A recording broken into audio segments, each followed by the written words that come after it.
warahmatullahi wabarakatuh. Waalaikumsalam. Waalaikumsalam warahmatullahi wabarakatuh. Oke, apa kabar anak-anak Ibu? Baik, baik Bu. Oke, alhamdulillah hari ini kita masih diberikan rahmat kesehatan sehingga kita masih bisa melanjutkan proses pembelajaran walaupun secara virtual ataupun daring kita masih bisa melanjutkan proses pembelajaran. Jangan lupa protokol kesehatan tetap diterapkan walaupun kita daring. Masker ketika keluar jangan lupa dipakai, cuci tangan, kemudian jaga jarak ya. Jadi walaupun daring, proses pembelajaran harus tetap berjalan, protokol kesehatan juga harus diterapkan. Kemudian untuk hari ini, apakah anak-anak Ibu sudah siap mengikuti proses pembelajaran? Siap, ya Bu. Oke, kalau sudah siap, kita lanjutkan berdoa dulu. Siapa yang ingin doa? Oke, silakan Mezi. Baiklah, sebelum pembelajaran hari ini ada baiknya kita berdoa menurut agama dan kepercayaan masing-masing. Berdoa mulai, doa selesai. Selanjutnya Ibu absensi dulu. Melani ada, Putri ada, Ibu ada ice breaking sedikit ya. Ibu akan tampilkan. Sudah terlihat? Oke, di sana ada ice breaking ya. Ice breaking kita kali ini yaitu teka-teki. Di sini ada sebutkan semua angka yang Anda lihat pada gambar di samping. Oke, kira-kira siapa? Oke, silakan Nak. Angka 6 sama angka 9, Bu. Oke, angka 6 dan angka 9. Selanjutnya, siapa lagi? Oke, silakan Nikita. Angka 8 dan angka 4, Bu. Oke, angka 8 dan angka 4. Cukup ya? Ada yang tahu apa kebutuhan dasar kita sebagai manusia? 1. Kebutuhan untuk makan dan minum. Kebutuhan untuk bernapas, Bu. Kebutuhan untuk tidur, Bu. Oke, selanjutnya untuk materi hari ini kita masih membahas yaitu kebutuhan dasar manusia, di mana kebutuhan dasar manusia kita bahas hari ini yaitu menurut teori Abraham Maslow, di mana kompetensi dasar kita pada materi ini yaitu memahami kebutuhan dasar menurut teori Maslow. Kemudian yang kedua nanti mengelompokkan kebutuhan dasar manusia menurut teori Maslow, di mana tujuan pembelajaran kita pada hari ini setelah nanti Ibu menampilkan gambar, kemudian kita melakukan diskusi kelompok, kemudian presentasi nanti peserta didik dapat menjelaskan kebutuhan dasar manusia menurut teori Abraham Maslow, kemudian dapat menentukan 5 kebutuhan dasar manusia menurut teori Abraham Maslow, kemudian dapat menganalisis faktor yang mempengaruhi kebutuhan dasar manusia, kemudian dapat mengelompokkan kebutuhan dasar manusia menurut teori Abraham Maslow. Oke, di mana pada proses pembelajaran nanti Ibu akan membagi siswa Ibu ini ke dalam 2 kelompok. Oke, selanjutnya Ibu mau menampilkan gambar ya. Ada gambar yang mau Ibu tampilkan dulu. Di sini ada gambar 1 dan gambar 2. Oke, dari kedua gambar ini kira-kira apa yang dapat kalian simpulkan dari gambar 1 dan gambar 2? Kira-kira anak Ibu siapa yang bisa? Gambar 1 menghirup napas. Gambar kedua anak sedang makan dan minum. Ada gambar 5 dan gambar 6. Gambar 5 bermain bersama keluarga, Bu. Gambar 6 seseorang yang diangkat, Bu. Untuk hari ini materi kita yang Bu bilang tadi kebutuhan dasar manusia menurut teori Abraham Maslow. Oke, menurut Abraham Maslow dalam teori hierarki. Ini tadi kompetensi dasar yang sudah Ibu sebutkan, di mana kita memahami kebutuhan dasar menurut teori Maslow, kemudian mengelompokkan kebutuhan dasar menurut teori Maslow. Oke, ini tujuan pembelajaran kita tadi yang sudah Ibu sampaikan. Kira-kira ada yang tahu siapa seseorang ini atau tokoh ini? Gambar yang di atas tadi ialah seorang tokoh atau psikolog yang bernama Abraham Maslow, di mana hari ini kita memang mempelajari materi kebutuhan dasar manusia menurut Abraham Maslow. Ini ada 5 tingkatan piramida. Untuk yang paling bawah ini fisiologis. Kemudian di atasnya lagi ada rasa aman dan nyaman. Kemudian di atasnya lagi ada kebutuhan rasa cinta dan kasih sayang atau hubungan sosial. Kemudian ada harga diri atau penghargaan. Kemudian yang terakhir adalah aktualisasi diri. Jadi ada 5 tingkatan kebutuhan dasar manusia menurut teori Abraham Maslow. Jadi dari yang paling dasar sampai tingkat yang paling tinggi yaitu di aktualisasi diri. Pengertian hierarki kebutuhan dasar manusia menurut Maslow, yaitu sebuah teori yang dapat digunakan perawat untuk memahami hubungan antara kebutuhan dasar manusia pada saat memberi perawatan, baik itu perawatan biopsikososial dan kultural klien. Ada faktor yang mempengaruhi kebutuhan dasar manusia. Faktor yang pertama yaitu penyakit. Oke, faktor yang kedua yaitu tahap perkembangan. Kemudian ada hubungan keluarga. Hal yang harus diperhatikan dalam menerapkan teori kebutuhan dasar manusia menurut Maslow, di mana ada 3 hal yang harus kita perhatikan. Yang pertama yaitu hubungan di antara kebutuhan. Kemudian yang kedua itu ada simultan dalam memenuhi kebutuhan.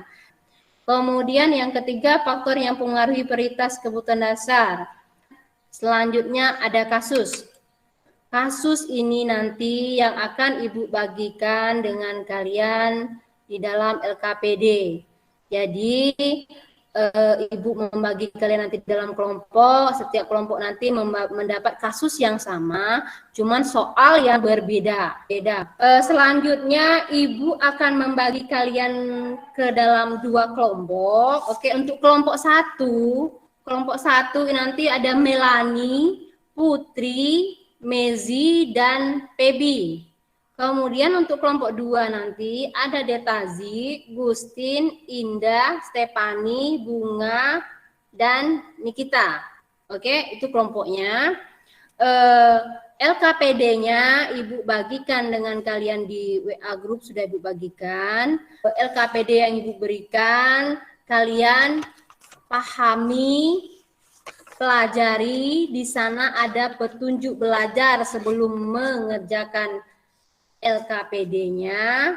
Kemudian nanti secara berkelompok, untuk kelompok 1 nanti bisa tetap berada di Meet ini. Dalam mengerjakan LKPD nanti bisa melalui bahan ajar yang telah Ibu berikan, kemudian dari penjelasan materi Ibu tadi, kemudian ada yang tidak dimengerti silakan ditanyakan dengan Ibu.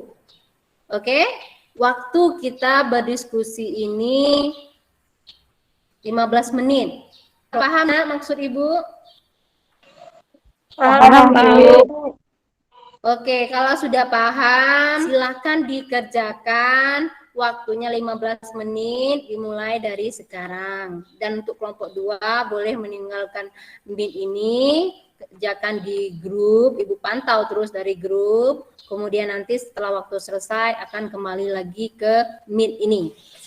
Oke, silakan. Menurut saya, identifikasi masalah yang dialami klien, ketidakmampuan dalam melakukan aktivitas sehari-hari itu seperti makan, minum, bergerak, dan penggunaan toileting. Kalau menurut saya, kebutuhan rasa aman dan nyaman, identifikasi masalah yang dialami klien, Klien umur 60 tahun, mengalami stroke, dirawat sudah 10 hari lamanya. Menurut saya, tindakan atau aplikasi perawatan yang dapat diberikan. 1. Membantu menyiapkan dan memberikan makanan, serta minum klien.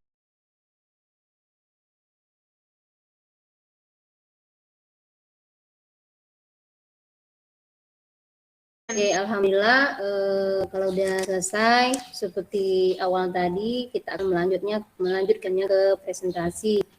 Oke, untuk presentasi yang pertama kira-kira kelompok mana nih yang mau duluan? Oke, kelompok Melani. Untuk kelompok lain ketika kelompok satu menyajikan atau mempresentasikan hasil diskusinya, silakan kelompok lain nanti perhatikan, dengarkan, silakan nanti dikoreksi, diberikan masukan, saran untuk perbaikan kelompok satu. Oke, silakan Melani. Assalamualaikum warahmatullahi wabarakatuh. Terima kasih kepada Ibu telah memberikan kesempatan kepada kami untuk mempresentasikan hasil diskusi kami. Baiklah, pada kasus 1 yaitu kebutuhan fisiologi, identifikasi masalah yang dialami klien, ketidakmampuan dalam melakukan aktivitas sehari-hari seperti makan, minum, bergerak, penggunaan toileting. Yang kedua, tindakan atau aplikasi perawatan yang dapat diberikan. 1. Membantu menyiapkan dan memberikan makanan serta minuman klien. 2. Membantu dalam pemberian obat pada klien. Kebutuhan rasa aman dan nyaman. Identifikasi masalah yang dialami klien. Klien umur 60 tahun, mengalami stroke dan dirawat sudah 10 hari lamanya. Baiklah, itulah hasil diskusi kami. Untuk kelompok 1 sudah bagus. Kita beri aplaus dulu lah untuk kelompok 1. Oke, selanjutnya kita ke kelompok 2 ya. Terima kasih kepada Ibu telah memberikan kesempatan untuk kami mempresentasikan hasil diskusi kami. Identifikasi masalah yang dialami klien. A. Klien mengatakan sudah bosan berada di rumah sakit. B. Klien ingin sekali kembali ke rumahnya, berkumpul bersama keluarga, melakukan kegiatan ibadah. Tindakan atau aplikasi perawatan yang dapat diberikan yaitu 1. Menghargai pendapat klien, 2. Memberikan pujian pada klien yang mengalami kemajuan kesehatannya. Selanjutnya, Identifikasi masalah yang dialami klien. 1. Klien mengatakan ingin kembali ke rumah dan bisa melakukan kegiatan ibadah seperti biasanya. kembali lagi ke gambar yang awal tadi. Di gambar yang awal tadi teman-teman kita sudah menyimpulkan nih apa itu gambar 1, 2 sampai ke gambar 6. Gambar 1 tadi apa, Nak? Menghirup napas, Bu. Untuk menghirup napas, kira-kira masuk ke mana ini, Nak? Kebutuhan fisiologis, Bu. Oke, benar, kebutuhan fisiologis, di mana salah satu kebutuhan fisiologis kita yaitu O2. Baiklah, kesimpulan pembelajaran kita pada hari ini yaitu kebutuhan dasar manusia merupakan unsur-unsur yang dibutuhkan oleh manusia dalam mempertahankan keseimbangan fisiologis maupun psikologis, yang tentunya bertujuan untuk mempertahankan kehidupan dan kesehatan. Oke, untuk pembelajaran hari ini, apa yang menjadi hal yang kalian senangi? Oke, refleksi pembelajaran. Hal yang saya senangi dan pembelajaran hari ini, menurut teori Maslow dan tingkatannya, mana yang menjadi prioritas utama dalam kehidupan ini, supaya hidup bahagia dan sehat secara fisik maupun psikologis. Untuk pembelajaran selanjutnya, minggu depan kita masih membahas kebutuhan dasar manusia, cuma nanti dieliminasi, Mas ya. Oke, tidak ada pertanyaan lagi. Baiklah teman-teman, sebelum mengakhiri pembelajaran hari ini, sebaiknya kita berdoa menurut kepercayaan masing-masing. Berdoa mulai. Berdoa selesai. Ibu tutup pembelajaran kita hari ini dengan wabillahi taufiq wal hidayah. Wassalamualaikum warahmatullahi wabarakatuh.